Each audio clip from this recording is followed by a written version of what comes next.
Hey guys, and welcome back to the Pennies To Pounds podcast with your host Kia. And this is a podcast where we aim to dispel your myths, simplify difficult financial jargon, and rectify your own personal problems. We're back again with another episode, but in a different way today. I am excited but nervous because this episode is going to be about me and my journey, but obviously I can't ask myself questions. So I'm here with my lovely friend Martina, who is now going to take it away. And I have no idea what you're going to ask me. Yes. But I guess we're going to get into my journey because that's something I've never shared on my platform before, properly. Yeah.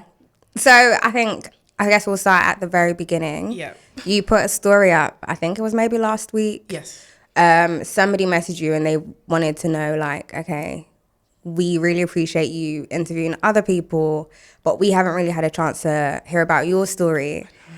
So I took it as an opportunity to slide into your DMs because we went to secondary school together. We didn't go to sixth form together. We didn't go to uni together. No. But somehow we ended up living together in third year.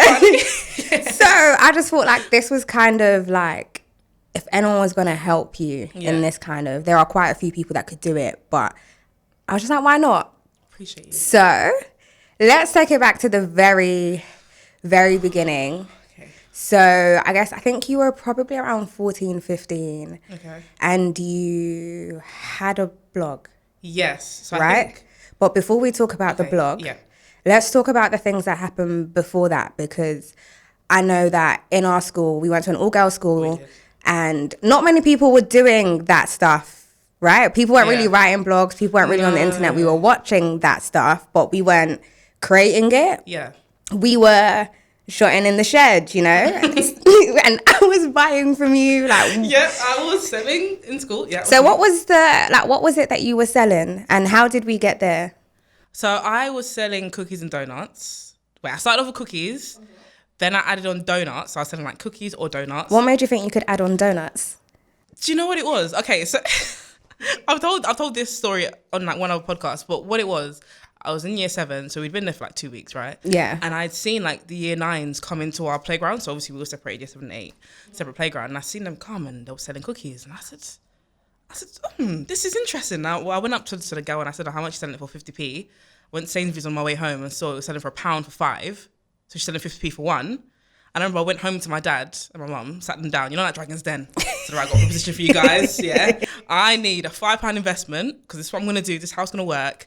And I said to them, I'll give you your money back tomorrow.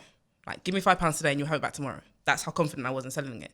And my dad said, I want it back tomorrow, you know. I don't want to hear any excuses. I want it tomorrow. He gave me £5. I said, cool. On my way to school, bought 5 packs of cookies. That's how much I could afford. Sold them all.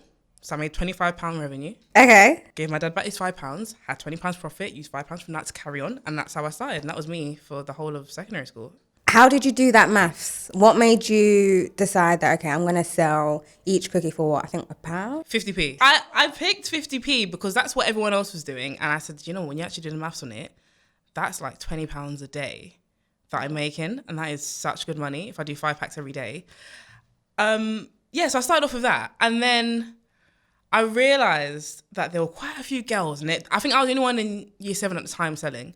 But it was the older girls who were selling. So I decided to be cheeky. I don't know who sent me. But for context, I was selling stuff when I was 9. So when I was in primary school, I used to make scarves by hand. So I used to go in school, tell people what scarf do you want, what colour.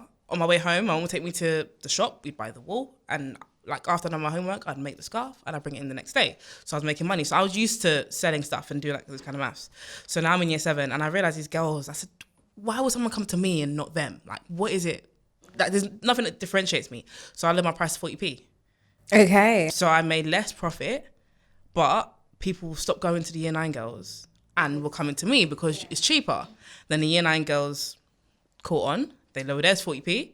So I lowered mine to 30p. Okay. Now here I made like literally no profit. Like I was basically not making profit, but I knew it was going to be short term because I knew the girls were going to be like, we can't make money here. Like we can't compete for 30p.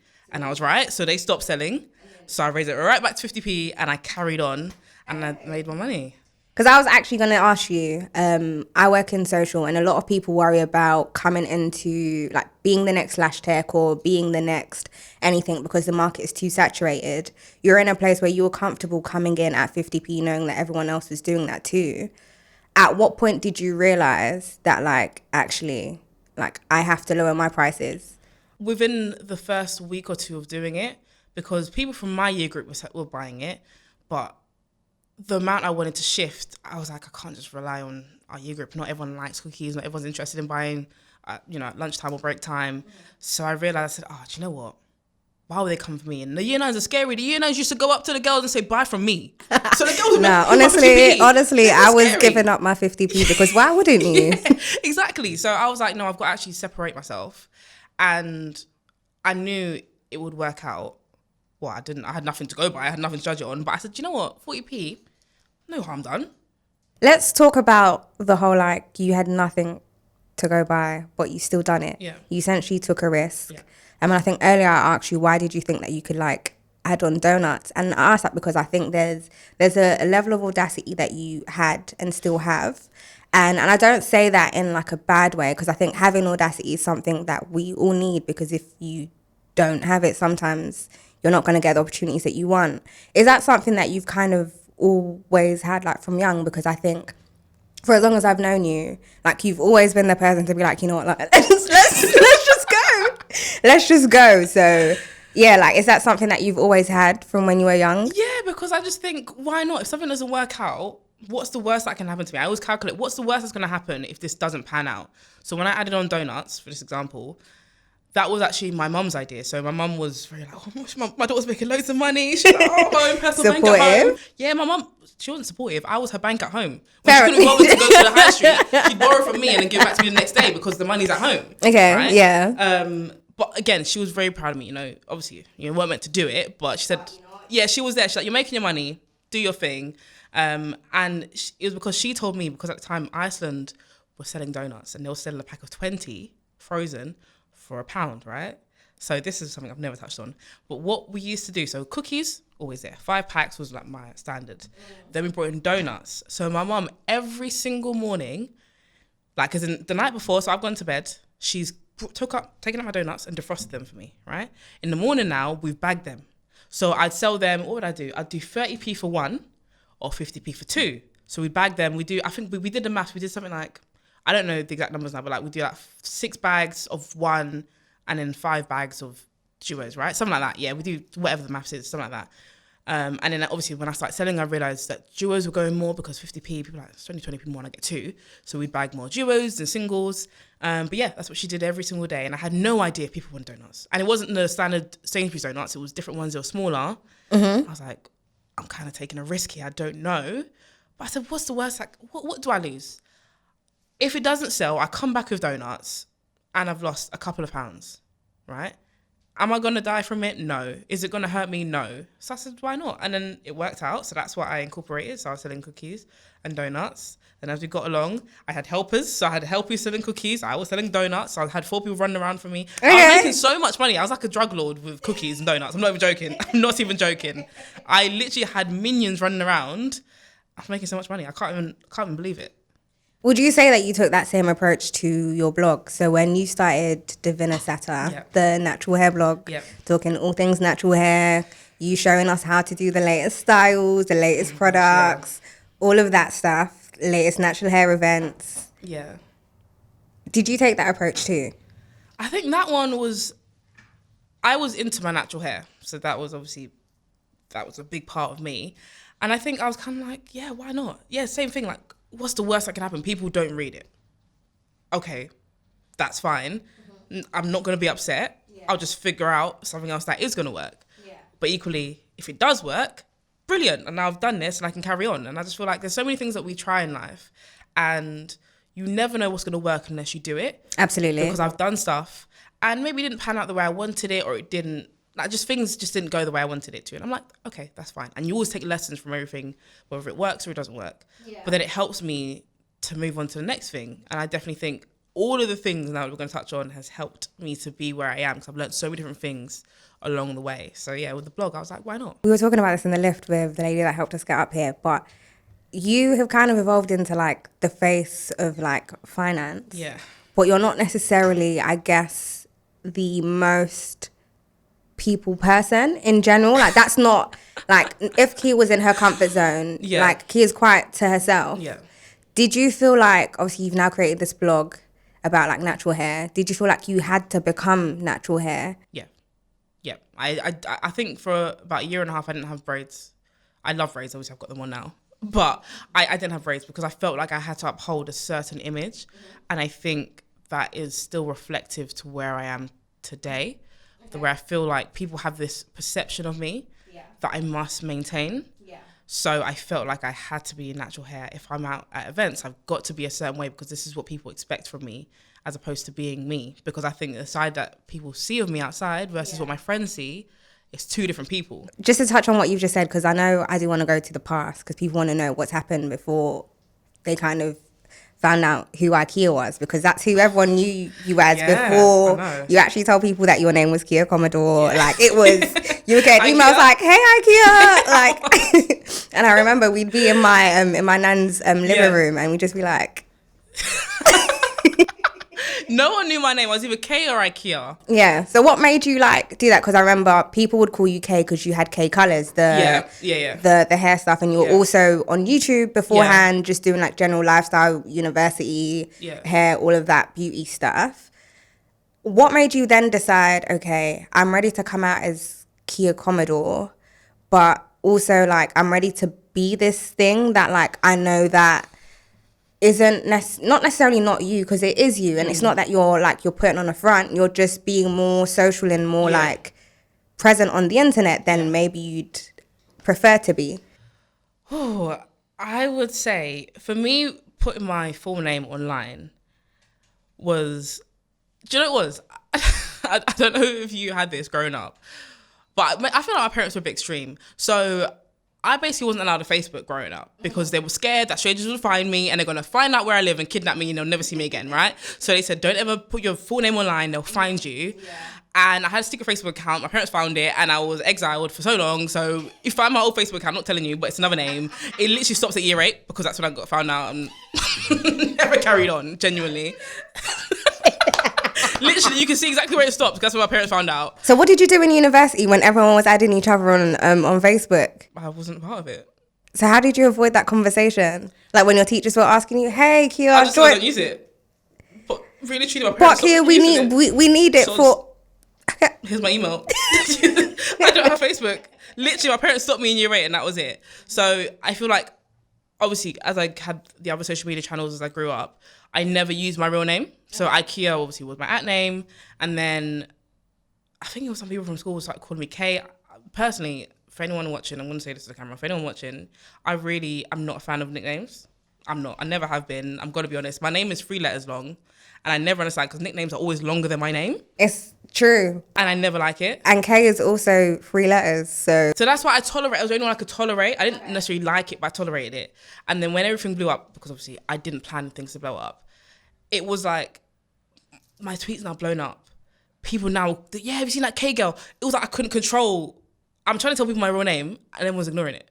It's either IKEA or K. And I said, you know what? Forget it. I'm changing everything. I'm letting everyone know I'm Kia Commodore. And that, for me, I think I realised there's even like articles that have been written about me and stuff, and they've almost been lost because they've been put under K or IKEA when they could have been put under Kia Commodore. And you'll be able to go back. Now, when I look back, I think it goes back to about mid-2020, because that's when I decided to change my name. Everything before that is still K, like Meet K or blah, blah. So you can search it, but it's not as easy. And I just decided, I said, no, I've got to do it. You just mentioned that your tweet blew up, but the tweet blew up. Which one was that? I think that was the Help to Buy ISA thread. What made you do that? And where were you when it was blowing up?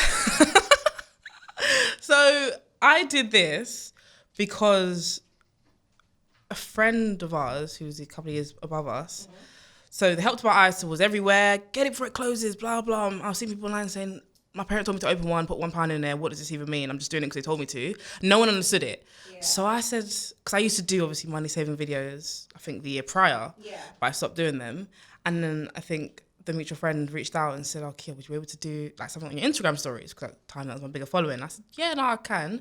So I said to her, do you reckon I should like write it on Instagram stories, or do you reckon I should like tweet it and then screenshot it? She said, tweet it and screenshot it. Cool. So I remember I was writing on the train. I was working at Apple part-time at the time. I was still at university. Writing on the train. I was just making sure that I've, obviously fact-checked everything while I'm on the train. And I got it all done. So obviously I had no internet underground. So I saved the draft, got into work. So we have a meeting before we start work. So I go into that meeting and I hit tweet.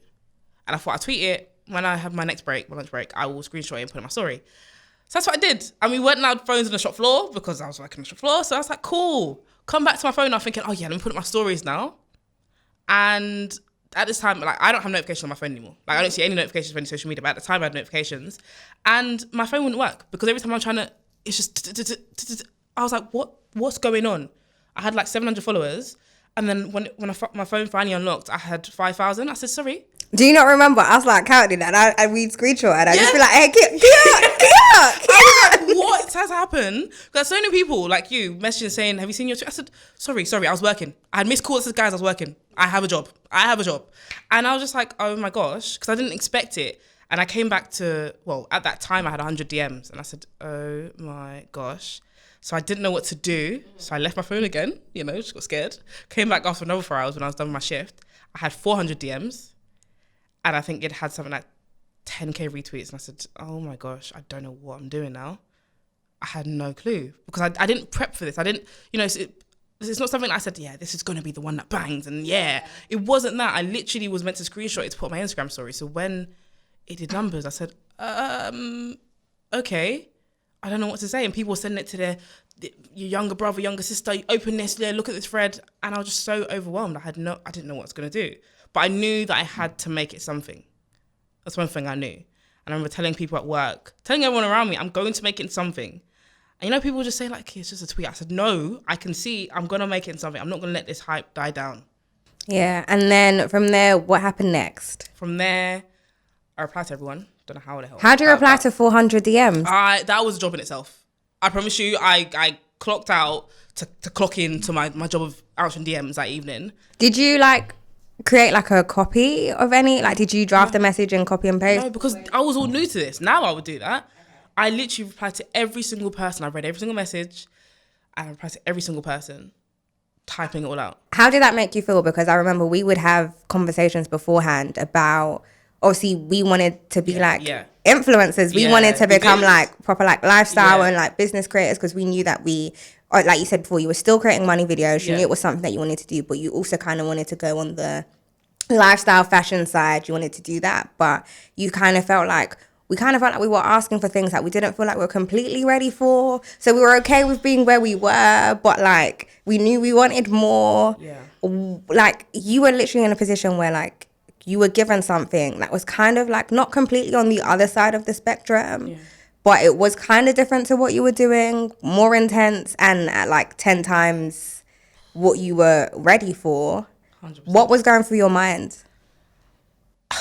I was just like, how do so many people know who I am now?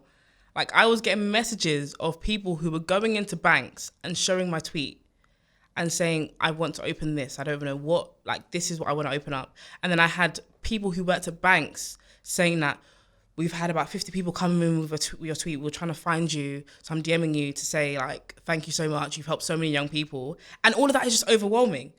It's overnight, I'm now helping so many people. And I just didn't know how to cope with it. And I think you're right. I don't think you're ever ready, but I definitely was not ready then. How did that make you feel? The whole, overnight, you're essentially a role model for many people. Instagram was your platform, and all of a sudden now people expect you to tweet on a platform that you kind of deem to be scary. Yeah, I think it was overwhelming in the sense that I started at 21. I was thrown into this, and I'm happy it happened. I can look back at it and I'm happy. But when you have people, your peers, and even people older than you looking to you, that is a heavy burden to carry at 21. Yeah. And then within a couple of weeks, the BBC reached out to me and I got brought down to the studios to do live radio. And it's my whole life changed literally from one tweet. Yeah. And now I'm in BBC studios doing this, that. There was 1 week, I think it was literally about 2 weeks after that tweet, I was on the radio 3 times 1 week. I was in 3 different BBC studios. And I was like, oh my gosh, it hasn't been a month. What on earth? From one tweet. This is now what I'm doing. Obviously, I was still tweeting afterwards, but I felt like I had this persona to keep up now. And I was 21. I was trying to figure out life. I was just trying to get through and graduate. That's what I wanted to do. And now I am seen as this financial guru who is the person to follow and look to when you want financial help. and I was happy for it, but I wasn't fully ready. So I had to figure out how I was going to do that, and if I even wanted to do it, because I could have let the tweet die and just said, I'm done. Do you think you've figured out how you want to do that now? Because I feel like you've started to show more of you've reappeared on Instagram stories more. Yeah. You're no longer just on Twitter. No. So have you kind of decided or figured out a balance of like, this is Kia and this is Kia, the founder of Pennies to Pounds and the Blueprint Agency and the person that has worked with all of these like banks and these businesses and you look up to for financial advice? Like, do you think you found that kind of balance yet, or is it something that you still struggle with? That's a really good question. I think it's still something that I'm working on, because I think I've done so well creating this persona of me that I think is older than I actually am. Okay. That people, when I am just living life, like, people forget that I am just 24. And I did start this at 21, and I'm not gonna let go of my youth because I'm doing this. I'm so grateful that I'm able to do this. I'm so grateful I'm able to help so many people, but I also want to enjoy my life at the same time. And I think sometimes people are like, oh yeah, you're young, aren't you? I'm like, yeah, I know, yeah. I started 3 years ago. I am young and I still want to live that. And I think I'm just trying to strike that balance where when it comes to work with banks and going on the radio and going on TV, this is one Kia. But there's also another Kia who coexists, who is young and wants to just live life and explore and go and travel and do all these things. So I'm still trying to figure out that balance. Are we ever going to see the Kia that was the owner of K Colours, the person that was dyeing people's hair, like the one that was the creator of like the epic ginger that Shani Jamila had? No. Are we going to see her? Because I remember there was a time where I think there was a meeting you had and we were discussing what wig you should wear. Yeah. And yeah, that was, I think, at the very beginning where you are young, right? You loved colour. Yeah. Like, if there was anything like he was going to do, she was going to wear a coloured wig. I was going to have coloured hair for sure. She was going to have a coloured wig, and I hated to see you kind of feel like you had to, like, dial that down just to kind of fit in a space that was welcoming you, but you didn't feel welcome in. Do you know what it is? I think there's so many parts of my journey that I just haven't shared where I was made to feel that I had to be a certain way. I was, from the very beginning, because I was so young, questioned about my knowledge, questioned about qualifications and this and that, when there are men in that space who have no qualifications other than just trust me, man. And they're able to carry on. Yeah. And I just didn't understand why that same grace wasn't given to me. And I remember I'd gone to meetings because I'm still 21. I'm still trying to, I don't know what business attire really is. You know, I know sixth form attire. I don't know anything else. Yeah. And maybe I wasn't dressed fully appropriate. Like I don't know. I'm just kind of coming like what I think is. And what is appropriate? Because I guess if I don't know, but I know that there was a lot of judgment placed on me, and I felt like I had to be a certain way. And even me, like, I've got a few tattoos. I felt like I had to cover them up. I didn't want to put them in places where I couldn't cover them. I wanted to make sure they were always hidden, so I can hide them, so no one has this perception of me. And I felt like I had to do that to get to a certain point. But yeah, it was hard because I haven't had coloured hair in a long time. I've just been black hair. And I love colour so much because I felt like I had to be a certain way. Whereas, you know me, I'm my blue, my ginger, everything red. I'm like, they're all colours. Do you regret like letting that part of yourself go temporarily? That's a good question. I think I don't regret it because I think I had to do certain things to be respected in this space. Okay. And I'm aware of that. I was so young. I feel like I had more to prove because I was young, I'm black, and I'm a woman. Mm-hmm. And I recognized that. And there were so many black women who placed emphasis on me, like just being a role model, like you're doing the things that I want to do. Yeah. So I knew those sacrifices that I had to do and had to make.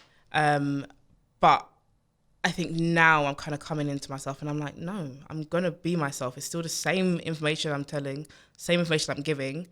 Why do I just have to have plain hair? Why do I have to just dress a certain way when Kia wants to dress like this and this is how she dresses? It's still appropriate, but maybe it's a bit more flair or a bit more colour or, you know, all these things. So I am trying to... Would you say that, like, because you felt like you didn't necessarily fit in this space, that's kind of the reason why you kept on working at Apple? Because I remember, like, everyone was kind of just like, you're at a place now where you're getting opportunities and you're essentially doing what you need to do. Apple was kind of something you kept on doing because you liked the people, you were planning to stay there for as long as you could, and you were fine. I think you even then went on to get another job after that. So I've had many jobs after that. That's what people don't realize. I've had so many jobs after that. So would you say that it's that pressure of like not feeling like you actually belong that's kind of kept you for a long time still finding or working in other places even though you knew or like you were in a place where you didn't really have to? Yeah, I think sometimes it's the lack of self-belief at times. Like I know, I can see what I've built. It's tangible. It's there. I can see how many people I've impacted, and even more that I don't know about that I've impacted. But I can see what I've built. But I think sometimes it's just like, I look at my friends and I'm like, you're doing so well. People will say, but you're doing well. And I'm like, no, but you're working, you're doing so well. And that's secure and stable. You almost have, obviously, you can use a job tomorrow. We know that. Yeah. But it's more secure than what I'm doing. Like you have a trajectory, you have a clear path. You want to move to this position and that. You have your clear path. I am making my path. And sometimes it goes well. Sometimes I have to rejig it. And I think it's that fear that sometimes does creep in. And obviously when you have people around you, my dad wants the best for me, right? He always wants the best for me. But sometimes he thinks, but if you just had like a little job on the side, you would know that you're good. Like if something ever goes wrong. And I think sometimes I've let those niggling comments get into my head and I'm like, maybe he's right. Maybe I should just have a job on the side just so I know what I'm doing. But then it takes away from my platform and then it kind of loses me opportunities because I don't have time to do stuff anymore. You know what I mean? I have this circle and I just need to break it and just say, just carry on. So at what point did you decide like, I'm not doing that anymore? This is it for me. Girl, that was like 3 months ago, girl. I had a job. I had a job in April, man. No, literally, I was working in April. And then I resigned within 3 weeks from that job. Not because I don't like working, like it's not none of that. There's some people who say I don't want to work for anyone. I'm not that person. If I have to, if I lost everything tomorrow and I had to go and start my career, I will start my career. Okay. I will do it. I have no qualms with that. But I got given a massive opportunity while I was working there, and I was like, I have to leave because this is like I know this is gonna change for me. And I think I was still in that space like, should I work here? I wasn't enjoying the job, but I was just gonna stick it out because I was like, I've got it. But why do we do that to ourselves? I don't know. Because every time I have stayed at a job that I have hated, I have regretted it because I've either had to like quit before they fire me or they fired me before I quit. And do you remember that one time where I called you at the station crying because we can laugh right now, but at the time because they called me into work earlier than I should start to fire me. I remember that. So why? I don't know. I think it's because it's the thing that you should do. Well, I'm talking about, from my parents' perspectives, you should just work. And I think in our parents' generation and grandparents' generation, you don't have to enjoy what you do. You do it because you need to make money. So enjoyment, like my dad's favorite line is like, enjoyment's a bonus, but it's not mandatory. So, you don't have to love a job, but it'd be great if you did. So I think I always have that in the back of my head, like I don't need to love it, but it would be ideal if I did, but I didn't enjoy it. But I feel like, I was trying to figure out, should I do this? And the opportunity came and I feel like, Kia, every time you pick up something because the fear creeps in, something comes up which is telling me, Kia, go back onto this path. And I think this is the final time I'm doing it. I'm like, no, I'm not doing it again. You heard it here first. Yeah, guys. You heard it here first. She's here to stay. I am. Prepare to be sick of her. This is me again full time, because I've had stints of obviously being full time and then having a job, but this is me full time again. This is fun. Yeah. What does the future look like for you? More coloured hair? I'm definitely gonna bring it back because I miss it, and I have people send me pictures of myself from like 2 years ago, like, Kia, we missed this. When you're bringing this back? And I'm like, I know, I need to do it, but definitely 100%.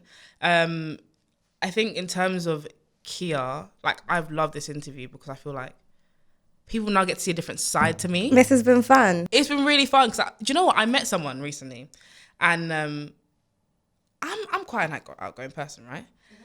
And they said, "Oh, you seem very like strict and like stern and to the point." I said, "Me, me," and they were like, "Yeah," they were like, "It's calm, like it's fine, but like you seem very like like just kind of just on your stuff and just very strict and whatever." I said, "Me," but when they said that to me, that was an eye opener because I realized I have done a poor job of portraying myself properly. I've created this persona that is, I guess, to some extent, very in the box. So I'm trying to now. The future is me showing myself more. If you follow me personally on my personal Instagram, I just live my life, man. I'm just living my life unapologetically. If you don't like it, if you want to learn about finance, Pennies To Pounds is your go-to. I don't ever talk about my personal stuff on there. I don't like to cross over at all. So it's all just straight personal finance. But if you want to learn about what I'm doing and who you are, yeah, then you just follow me personally. And yeah, I just want to keep growing. I want to keep growing as a person as well as growing the platform, because the platform is so valuable and I invest so much more time than anyone ever sees into building it. But I do want to not lose sight of who Kia is, because at the end of the day, I'm the one who got us to this point. So I want to keep growing myself as well. I will just say that it's important to note that as much as you're saying that you want to bring more Kia and this is like been you in a box, this has still been you. It just hasn't been you to like your entirety, right? That's true, yeah. So we don't want to like give the impression that you've been creating like a not that at all. She hasn't been fake. It's just that I haven't shown all elements of me. I've shown parts of me. Yeah, and you just want to show the world that you are actually a super cool babe that knows many things and, you know, doesn't mind wearing the orange wig. I love the orange.